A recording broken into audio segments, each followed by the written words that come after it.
很多美女都在发展被短则的竞争力。我朋友圈里面有非常多的美女啊，她们都是那种长得非常漂亮，身材呢也非常的好，而且过得非常精致啊。但是一看呢就会知道她们是没有太多优质男人会去长择她们的，最多就是短择。为什么？第一，朋友圈基本上10条朋友圈啊，都是7条是自拍，或者是就是拍的是全身这种照片啊，就身材照啊什么的，对吧？其他的呢就是下午茶、景点打卡。兄弟们，你们可以把你们喜欢的女孩子的这个朋友圈发在评论区，我帮你们看一下啊，我帮你鉴定。第二呢，就是你看她一天到晚的就是生活贼拉精致，既不创业也不上班，也没有自己的事业，甚至她自己的生活成本还挺高，她晒的那些化妆品啊、包啊什么的都还挺贵的。那这种啊，除非她是个富二代，否则你就得承担她这些开销。话又说回来啊，哪来那么多的富二代美女？那他们这些东西是哪来的呢？好，第三，当他偶然接触到一些优质男人的时候，他总是能够进入到和别人约会吃饭的环节，吃个漂亮饭或者逛个街喝个咖啡，但大部分呢发展又不会超过2个月。所以这个时候这些女人呢又会抱怨啊，就会说什么男人很渣，没有一个好东西啊这种之类的。真的是男人渣吗？来反观一下他们自身的特质呢，他们的能量其实非常不稳定。为什么？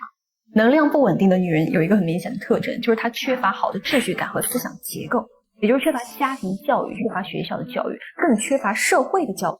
而当一个女人没有被教育的情况下，又长得非常的漂亮，她就会非常的贪婪，就是她是不知道挣钱是多么困难的，她是不知道男人在这个社会打拼是有多辛苦的，她也不知道男人赚到这些东西曾经是吃了多少的血啊。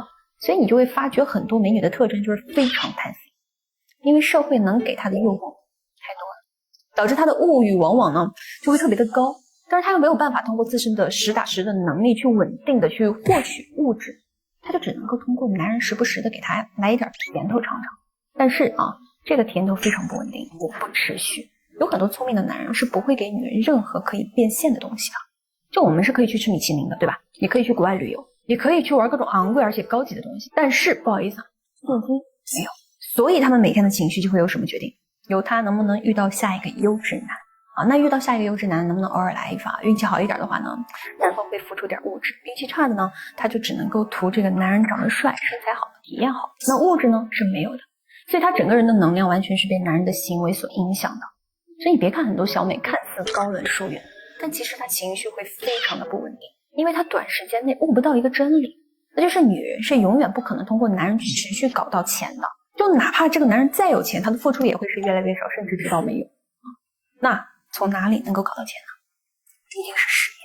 但是大部分女人还没有悟到这个点啊。物质你说男人能给吗？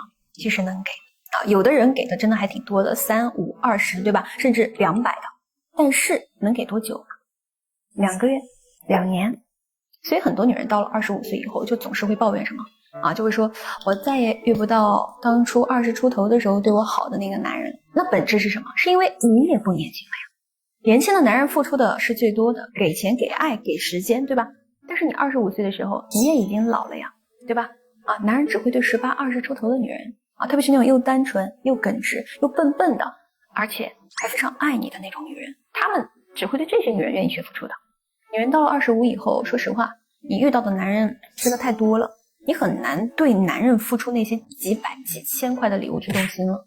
你也见过那么多优秀的男人了啊，虽然很多男人会去短择你，但是你已经麻木了呀。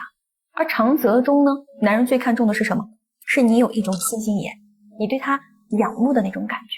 像你还在读大学的时候啊，或者说你刚毕业的时候，20出头，一个2、3千块钱的礼物给到你，你就会有那种非常诧异跟惊喜的感觉啊，由内而外真心的散发出来的那种开心。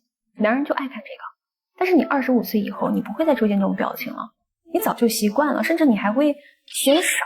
所以为什么说很多美女是被诅咒的？她们既幸福又痛苦。幸福是什么？社会太惯着她们了。那痛苦又是什么呢？就是被这个世界不小心给惯坏了，导致她们非常的贪婪，认不清自己了，也认不清现实了。所以啊，如果你也是个小美女啊，希望你能够早日走出这个伪命题。那如果兄弟你喜欢的是这样一个小美，那她呢也是需要你去进行一些正确的引导和带领的。你要去纠正她的观念啊，当然这个也有点难啊。那没有经验的话呢，建议可以找一些这种专业的人士啊。那当然可以滴滴。OK， 还是那句话，弱者才会去钻研情感，而强者只看人性。我们下期见。